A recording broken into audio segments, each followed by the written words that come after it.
بڑی پیاری کتاب ہے جنتی زیور، اس کے اندر بڑے پیارے انداز میں قرآن پاک کی صورتوں کے فوائد لکھے ہیں۔ ویسے تو قرآن کا ہر لفظ رحمت ہے، نیکیوں کی برسات اور رحمتوں کی برسات ہونا شروع ہو جاتی ہے اگر آپ تلاوت قرآن کریں، مگر یاد رکھیے، اب غور سے سنتے جائیے گا، ہو سکے تو نوٹ کیجیے گا جی۔ سورہ فاتحہ 100 مرتبہ پڑھ کر جو دعا مانگی جائے قبول ہوتی ہے۔ سورہ بقرہ سورہ فاتحہ کے بعد آئی، سورہ بقرہ کی تلاوت سے شیطان گھر سے بھاگ جاتا ہے، آیت الکرسی پڑھنے سے محتاجی دور ہوتی ہے، سورۃ الکہف کو ہمیشہ پڑھنے والا دجال کے فتنوں سے محفوظ رہے گا، والدین کی قبر پر ہر جمعہ سورہ یاسین کی تلاوت کرنے سے اس کے حروف کی تعداد کے برابر ان کے گناہ بخش دیے جاتے ہیں، والدین کے گناہ بخش دیے جائیں گے جتنے یاسین شریف کے حروف ہیں۔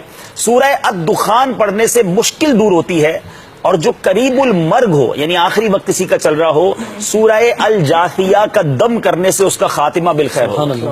اچھا، سورہ حجرات کا پڑھنا اور دم کر کے پینا، سورہ حجرات کا پڑھنا اور دم کر کے پینا گھر میں خیر و برکت کے لیے مفید ہے۔ سورہ قاف پڑھنے سے، ہو سکتا ہے مجھے کچھ باغ والے کسان بھائی بھی سن رہے ہو تو سنیے، سورہ قاف پڑھنے سے باغ میں پھلوں کی کثرت ہوتی ہے۔ سورہ رحمان 11 بار پڑھنے سے تمام مقاصد پورے ہوتے ہیں۔ سورہ واقعہ جو شخص روزانہ پڑھے گا اس کو کبھی فاقہ نہ ہوگا۔ سورہ ملک کو ہر رات میں پڑھنے والا عذاب قبر سے محفوظ رہے گا۔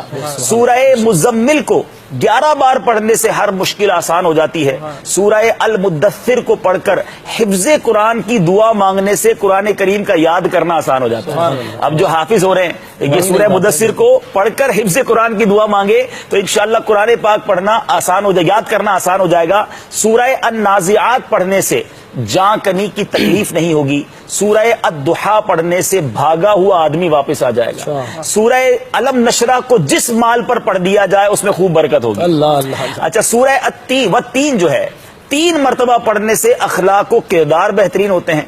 سورہ علق میں جوڑوں کے درد کا علاج ہے، چلے میرے بزرگ بھی سن لیں، سورہ علق پڑھتے رہا کریں، جوانوں کو بھی ہو رہا ہے۔ سورہ قدر، سبحان اللہ، کتنی آسان، جو صبح و شام پڑھے گا اللہ عز و جل اس کی عزت بڑھا دے گا۔ سورہ البینہ برس اور یرکان کا علاج ہے۔ سورہ زلزال 1/4 قرآن کے برابر ہے، جس آدمی یا جانور کو نظر لگ گئی ہو اس پر سورہ عادیات پڑھ کر دم کرنے بہت مفید ہے۔ سورہ قارعہ پڑھنے سے بلاؤں سے حفاظت رہتی ہے۔ سورہ تکاثر کو 300 بار پڑھنے سے قرض جو ہے بہت جلد ادا ہو جاتا ہے، تو الحاکم التکاثر 300 بار پڑھ لے، بہت سارے لوگ قرض میں ڈوبے ہوئے ہوتے ہیں۔ اچھا، اور سنیے سورہ قریش، یہ میں نے امیر علیہ سنت کا معمول بھی دیکھا ہے کہ سورہ قریش جان کی حفاظت کے لیے مجرب ہے۔ آپ کو کبھی رات کو آپ جا رہے ہیں ایسے علاقے میں ہیں، آپ کو فیل ہو رہا ہے کہ آپ کو کچھ خطرہ ہے تو سورہ قریش پڑھنے کی عادت ڈالیں، یہ بڑا زبردست وظیفہ ہے۔ سورہ ماعون بڑی مشکل کے وقت پڑھنا بہت مفید ہے۔ سورہ کوثر کی تلاوت سے بے اولاد صاحب اولاد ہو جاتا ہے۔ سورہ کافرون 1/4 قرآن کے برابر ہے۔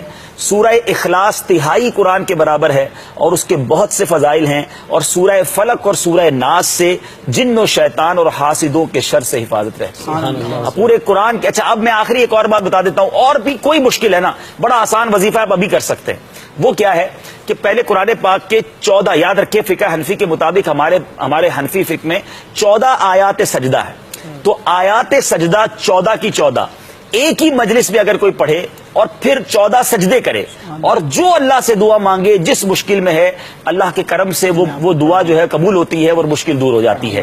ہاں، یہ یاد رہے کہ وہ کہاں ملیں گی 14 آیتیں، تو یہ بھی آسان طریقہ بتا دیتا ہوں، ویسے تو پورے قرآن میں تلاش کرنی پڑیں گی۔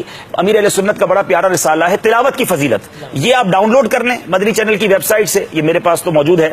اس میں یہ 14 آیتیں ایک طرف کر دی گئی ہیں، رسالہ کھول کے 14 آیتیں پڑھ لیں، 14 سجدے کر لیں اور پھر دعا مانگے۔ الحمدللہ میں نے بھی اس پر عمل کیا ہے اور یہ بڑا زبردست ویسی دل مطمئن ہو جاتا ہے، میں قرآن کے ذریعے دعا کر رہا ہوں۔